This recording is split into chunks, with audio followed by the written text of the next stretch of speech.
I was a university student with a major in psychology. Me and my friends, Ethan and Kiara, were in the same university. Me and Ethan took the same psychology course, while Kiara took a major in art. When classes were over, we would typically just sit in Kiara's car, talking, cracking jokes, drinking beer, and sometimes after we've passed a big test or finished an assignment on time, smoke a little weed. I know it's bad, but we were just kids, we were stupid. It was during one of these sessions when Kiara showed us one of her newest paintings. She made us look at a new one every week or so, and Ethan and I always gave her a good review, even when it sucked ass. This one, however, was different. The painting was of a human head with the top cut off, revealing the brain. There were wires going from the brain to somewhere off the painting. The technique was exquisite. She asked the rating, and I told her my thoughts. "It's amazing," I said with enthusiasm. "Thanks," she said with a shrug. "I wanted to make something that combined your affection of psychology with my love of art," she explained. Well, you did a great job of doing so. Ethan complimented. It was then that I noticed the time. "Oh shit, I'm gonna be late for class," I said. Miss Funk was gonna be livid if I was late again. "You coming, Ethan?" I asked, opening the car door. Ethan grabbed his bag and jumped out of the car, slamming the door. "Jesus, Ethan, could you slam any harder?" Kiara asked, infuriated. That's what she said. Ethan yelled as we rushed to class. During that class, we learned about the little Albert experiment.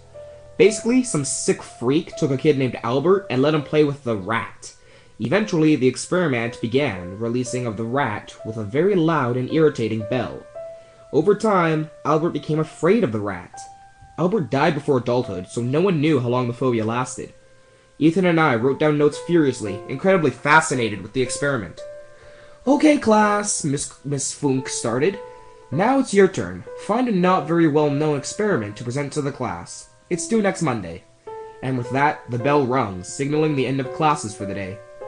Me and Ethan headed back to Kiara's car, ready to start doing some research. We met up with her, talked a little, then went to our separate dorms. The next morning, Ethan greeted us with an idea. And why don't we just conduct our own psychological experiment? Ethan questioned. I casually responded with, "Because most will land you in jail and or get you killed." Unless no one snitches. He said, before lunging at Kiara, scaring both me and her half to death. We continued our classes as normal, but when lunch hit, we all met up back at Kiara's car. That was when Ethan had asked out Kiara. I was stunned. I had liked Kiara for over a year, but never had the balls to ask her out. Then my best friend asked her, and she responded with an ecstatic yes! I fake smiled and congratulated Ethan for getting a girl. Thanks, Michael. Maybe someday you will find someone too. Ethan said. I finished my classes and went back to my dorm. Kiara went back with Ethan. I could only imagine what they were doing. The next morning, Ethan was the only one to show up to class. Kiara was nowhere to be seen. I asked Ethan about it, but he just shrugged. Ethan said, I finished my classes and went back to my dorm. Kiara went back with Ethan. I could only imagine what they were doing. The next morning, Ethan was the only one to show up to class. Kiara was nowhere to be seen. I asked Ethan about it, but he just shrugged. She left my dorm pretty early. He said. He claimed she had left around 7:30 p.m. that he hadn't seen her since.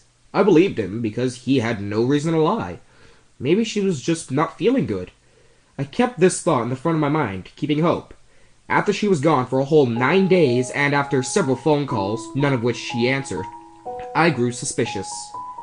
During that time, Ethan presented his not-so-well-known experiment. He called it the psychological doorway, in which some scientists attach receptors to the head and eventually to the brain by means of sawing off the top of the skull and trying to display thoughts on a monitor. I thought back to Kiara's painting. Had she maybe found this experiment? Needless to say, it didn't work. I wrote down the name of the lead scientist who conducted the experiment so I could research later. Once I got back to my dorm, I looked at the experiment name. Nothing showed up. I looked at the scientist's name I had written down. Nada. I began to worry. Ethan seemed to have a creepy fascination with this kind of stuff. Had he maybe... No, Ethan had just asked her out. Still, I had a bad feeling. I decided to pay him a visit, see if he knew anything. I arrived at his dorm around 8 o'clock. His lights were off, but I knew where he kept his spare key. I entered his dorm to find him gone, but his computer was still on and there was something else on his desk.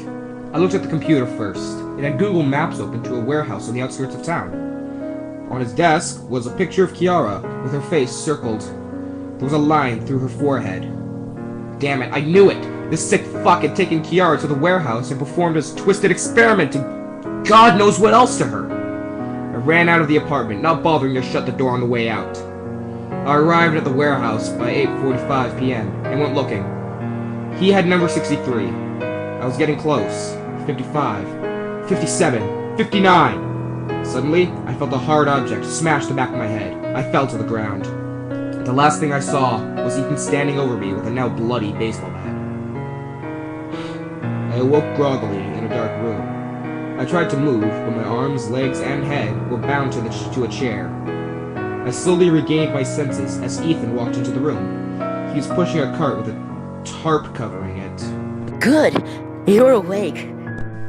He said, a tint of madness seeping from his voice. Where am I? I asked, not fully realizing what danger I was in.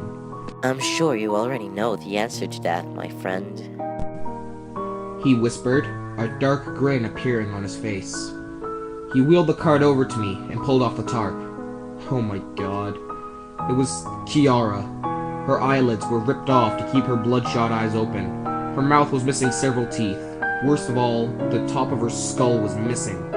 Multiple wires and cords were attached from a monitor to her maggot-infested brain. The monitor was dead.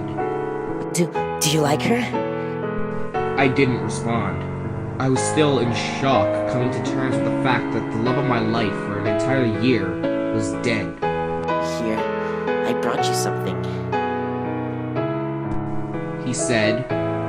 He reached under the monitor and pulled out the top half of Kiara's head. He placed it on top of mine. I could feel the maggots crawling around in there. I think one even crawled into my ear. The stench was unbearable. As you can see, she does not work properly. But you, my friend, my dear friend Michael, will be subject number 2. He pulled out a handheld, rusty saw from under the monitor. He approached me, saw in hand, and began to cut. The pain was unbearable. I let out an agonizing scream. I felt the flesh ripping just above my eyes. I was ready to pass out from the pain when a loud gunshot echoed throughout the room. A crimson stain appeared on Ethan's shirt as he fell to the ground, clutching his heart. Turns out the police had gotten the same idea as me, but a little later. When they arrived at Ethan's dorm and found the door wide open, they realized that their investigation had led them to the right place. They determined Kiara had been dead for 7 out of the 9 days she was missing. The rusty saw caused tetanus and needed 85 stitches and 1 surgery to fix. I was lucky the cops showed up when they did. At the angle Ethan was cutting, he would have cut off the top half of my brain as well as my scalp, claims the doctor. Ethan was shot through the heart and died immediately. Kiara was tortured for 2 days before she passed. I went to each of their funerals and mourned the loss of my 2 best friends. Life went on as usual. I got my master's degree in psychology and became a psychologist. I met my wife when she bumped into me on a cruise. We got married in Hawaii and had 2 beautiful baby girls. I was scrolling on Facebook one day and saw I had a message. It was from Ethan's mother. She told me she had recovered from losing her son, and Ethan had another one. She said his name was Liam, and he was in the same class as my youngest daughter, Lisa. I walked over to Lisa's room and caught her on the phone. She was walking in her father's footsteps and taking classes in psychology. I asked who she's talking with. She responded with, "My boyfriend, Liam." My heart sank. I had eventually decided to let it go and let them be happy. One night, after me and Lisa got into an argument, she stomped off to her bedroom on the 2nd story. After about an hour, I went to check on her. She was gone. I looked at her computer and saw an email from someone named Liam97. It read, "Hey, I found some cool psychology experiment notes in my brother's old room. It's called the Psychological Doorway. Spooky, huh? Come over. I want you to check this out with me."